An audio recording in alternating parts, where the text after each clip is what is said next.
The day I bought my first food truck, my wife Lisa cried. And not tears of joy. A food truck? She sobbed into her designer handbag. What will I tell my friends at the country club? If she was upset then, she'd be horrified now, watching Gordon Ramsay himself step out of his Ferrari to visit my flagship restaurant. But I'm getting ahead of myself. Let me take you back to where it all began. My name is Carlos Rodriguez, and 3 years ago, I was a successful executive chef at one of Chicago's top restaurants. I had the prestigious title, the fancy kitchen, and a wife from one of the city's wealthiest families. What I didn't have was satisfaction. Every night, I cooked elaborate $200 tasting menus for people who cared more about being seen than tasting real food. Meanwhile, my grandmother's recipes, the ones that had fed our family for generations, collected dust in a notebook under my bed. Then came the night that changed everything. I overheard the restaurant owner talking about selling to a chain that would modernize the menu. Translation: out with the skilled chefs, in with the microwave technicians. I went home that night and pulled out my grandmother's notebook. I want to start a food truck, I told Lisa over breakfast. Traditional Mexican street food, but with a modern twist. Abuela's recipes reimagined. Lisa nearly choked on her organic green smoothie. A food truck? Like those things that park outside construction sites. This would be different, I explained, showing her my business plan. Gourmet street food. Fast casual dining reimagined. I already found the perfect truck for sale. But you're an executive chef. David will never let me hear the end of this. Ah, David. My brother-in-law. The successful businessman who owned a chain of mediocre sports bars. He'd been looking down his nose at me since the day I married his sister, convinced that a Mexican-American chef could never truly belong in their world of golf clubs and charity galas.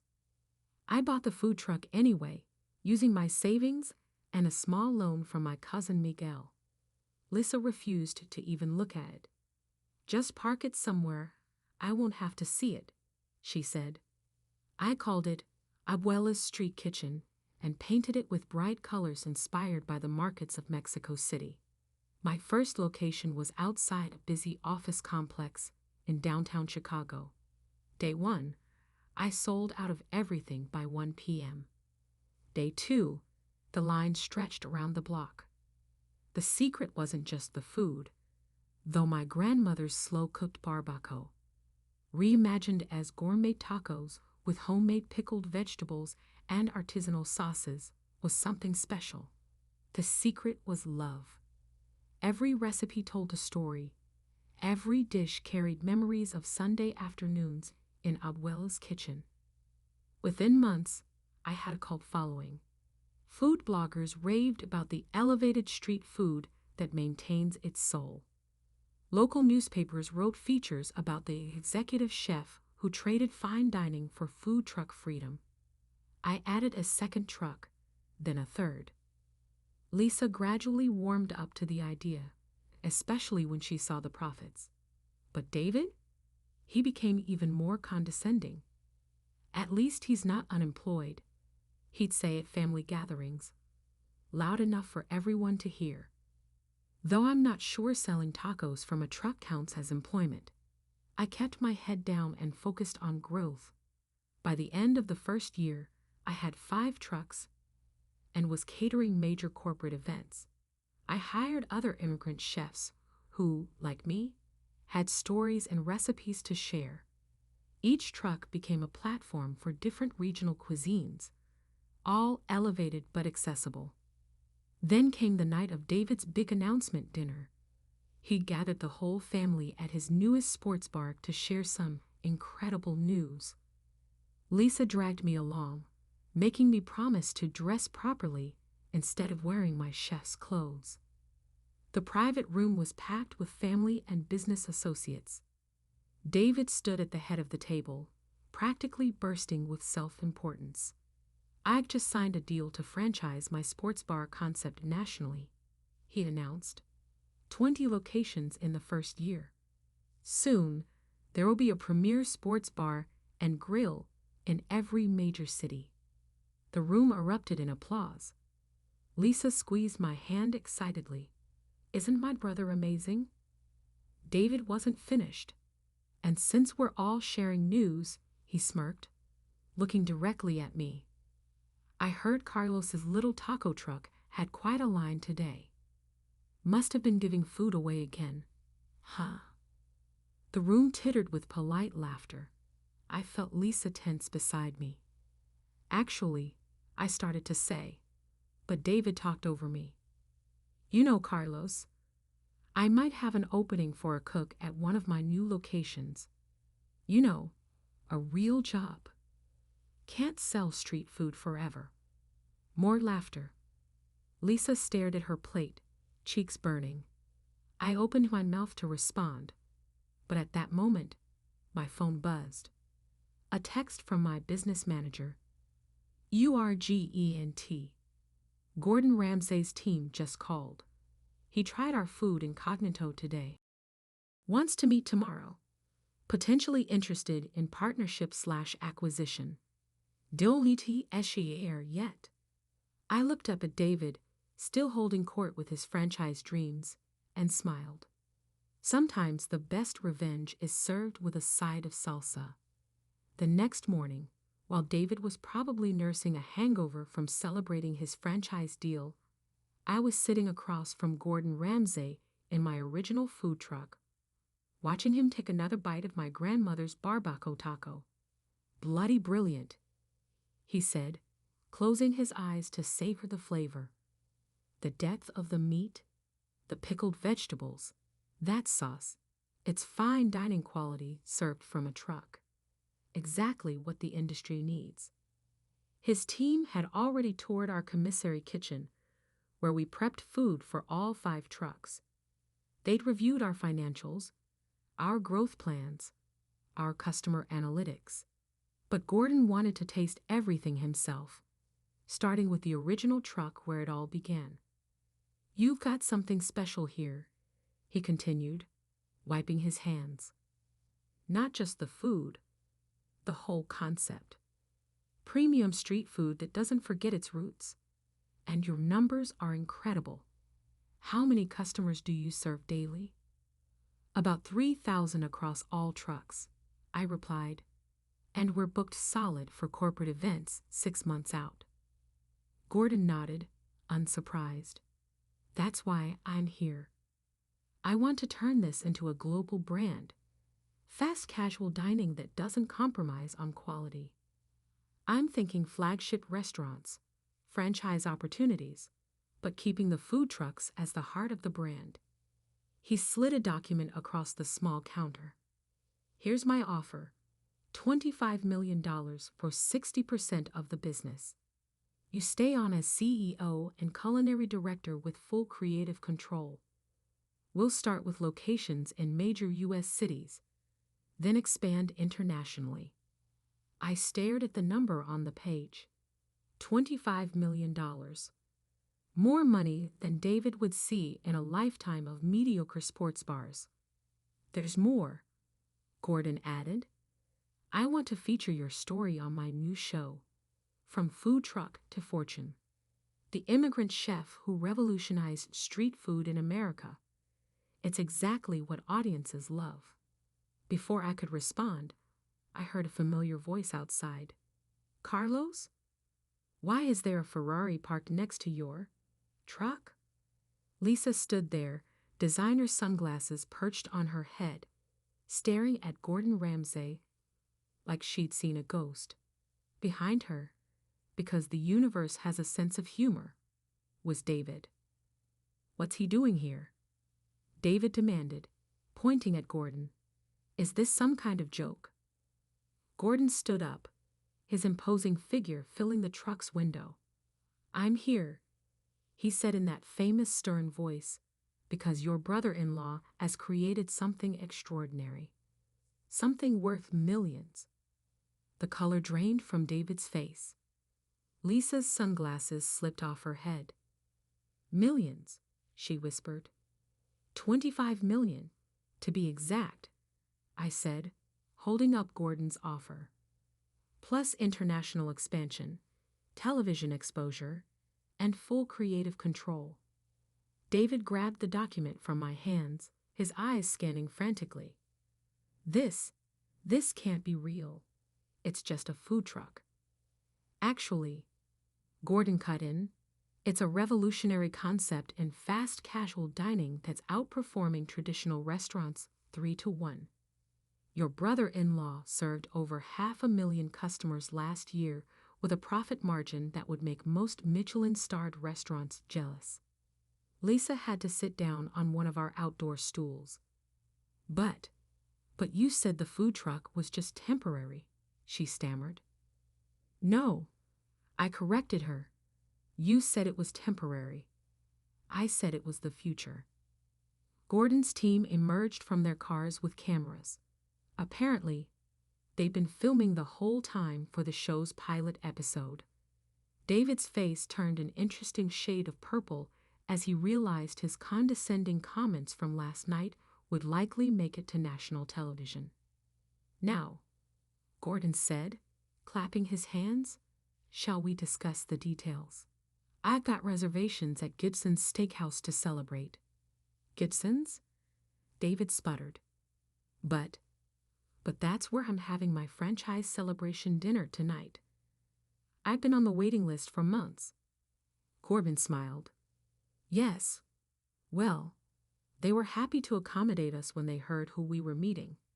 In fact, he checked his phone. They've given us your private room. Hope you don't mind. The cameras caught every moment of David's humiliation. Lisa stood frozen, looking between her brother and her husband like she was watching a tennis match. But I wasn't finished yet.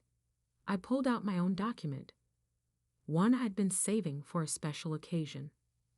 Before we go to lunch, I said, there's something else you should know. Remember those corporate events we've been catering? One of them was for a restaurant analytics firm. They did a blind taste test comparing our food to various sports bars in Chicago.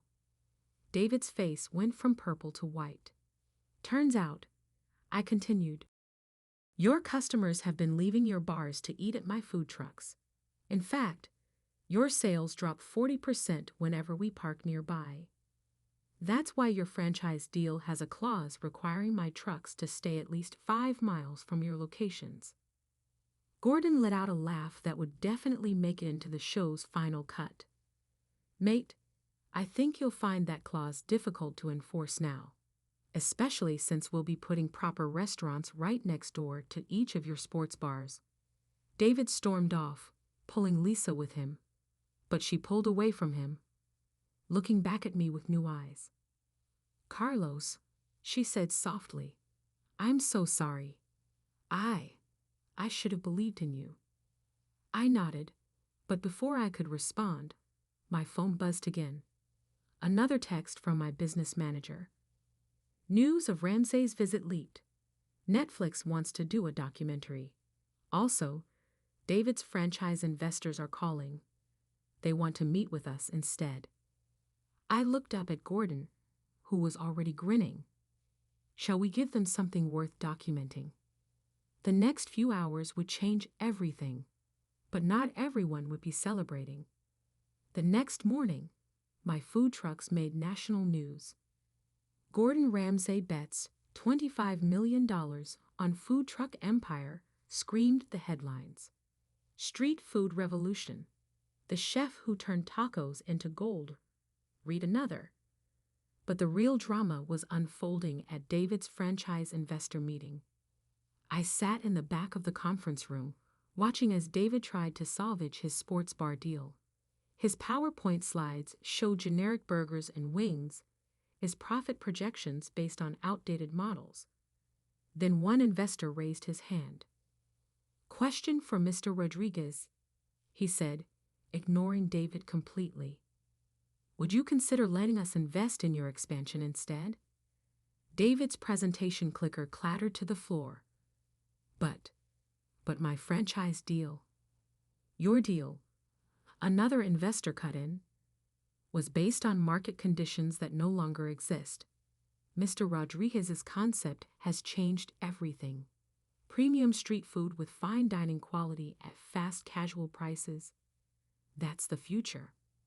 I stood up, straightening my chef's jacket, the same one David had mocked so many times. Actually, I already have an exciting partnership with Gordon Ramsay, but I'd be happy to discuss other opportunities. The meeting dissolved as investors flocked around me, leaving David standing alone at his podium. His franchise dream was crumbling in real time.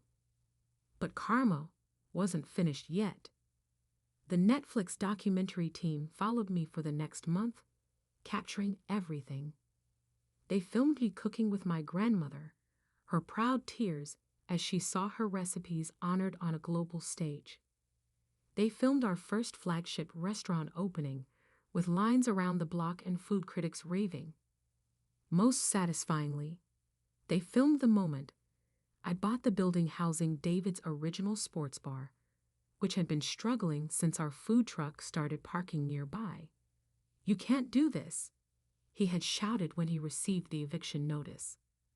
"This is my flagship location." "Actually," I replied calmly, "I can and I did, but I'm willing to offer you a deal." I slid a contract across the table. "We're converting the space into our new test kitchen and chef training facility. We'll need someone to manage the sports bar memorabilia auction." His face turned that interesting purple color again. "You want me to help you auction off my own restaurant's decorations? Consider it a consulting opportunity," I smiled. "You know, a real job." The Netflix crew captured his expression perfectly. Lisa's transformation was more gradual. After the Gordon Ramsay deal made the news, her country club friends suddenly discovered a passion for authentic street food. They'd begged for private tastings, recipe tips, introductions to Gordon. The same women who had pitied her for having a food truck husband now envied her insider access to the hottest food trend in America. I was wrong, she told me one night, after another successful restaurant opening. "I was so focused on appearances that I couldn't see what you were building." I squeezed her hand. Better late than never. The empire grew faster than even Gordon had predicted. Within 6 months, we had flagship restaurants in New York, Los Angeles, and Chicago. The food trucks remained, now seen as the prestigious origin of a global brand. Celebrity clients booked them for exclusive events, paying premium prices for the original experience. My grandmother's recipes became legendary. Her face appeared on our packaging, her stories shared in our cookbook. We started a foundation helping other immigrant chefs start their own food businesses with a special program supporting food truck entrepreneurs. The final twist of fate came at the James Beard Awards. I was nominated for Restaurateur of the Year, the same night David's sports bar chain filed for bankruptcy. "Our final award tonight," the presenter announced, "goes to a chef who revolutionized the industry by proving that great food doesn't need white tablecloths, just heart, heritage, and the courage to believe in a dream." Standing on that stage, holding my award, I saw David and Lisa in the audience. Lisa was crying, happy tears this time. David looked shell-shocked, still processing how his lowly brother-in-law had become a culinary icon. But my speech wasn't about revenge. "This award," I said, "belongs to every immigrant grandmother who kept our food traditions alive, to every chef who chose authenticity over pretense, and yes, even to those who doubted us, because sometimes we need doubters to fuel our determination." The after-party was held at our flagship Chicago restaurant, the same building that used to house David's sports bar. Gordon Ramsay flew in specially, bringing news that made the victory even sweeter. The Queen's team called, he grinned. They want us to cater Prince William's charity gala. Apparently, His Highness is a food truck fan. I caught David's eye across the room as he overheard this. He was starting to understand. Success isn't about fitting into someone else's idea of class. It's about creating something so extraordinary that it defines class on its own terms. Last week, I received a letter from a young chef starting his own food truck. You showed me that we don't need to choose between our heritage and success, he wrote.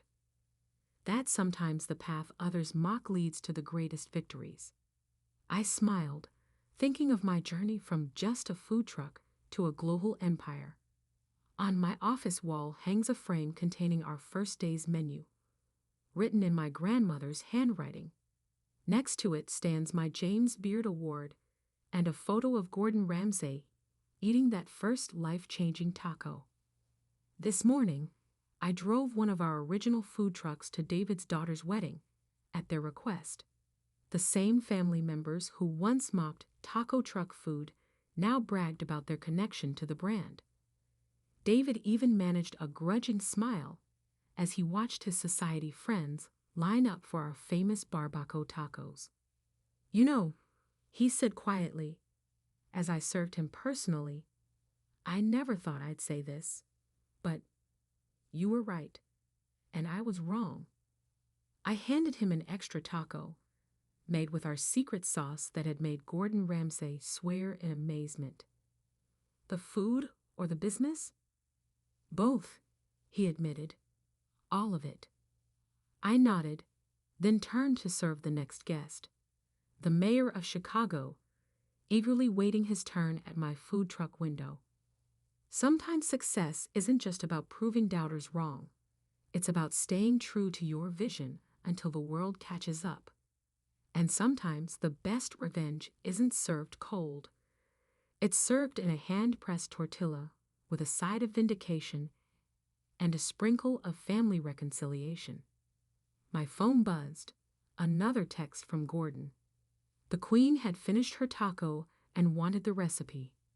I smiled, thinking of my grandmother's worn notebook, now safely preserved in a vault. Some recipes are worth more than gold. Some dreams are worth more than status. And some food trucks? They're worth more than all the fancy restaurants in the world. Just ask my brother-in-law. He finally learned to say taco truck with respect.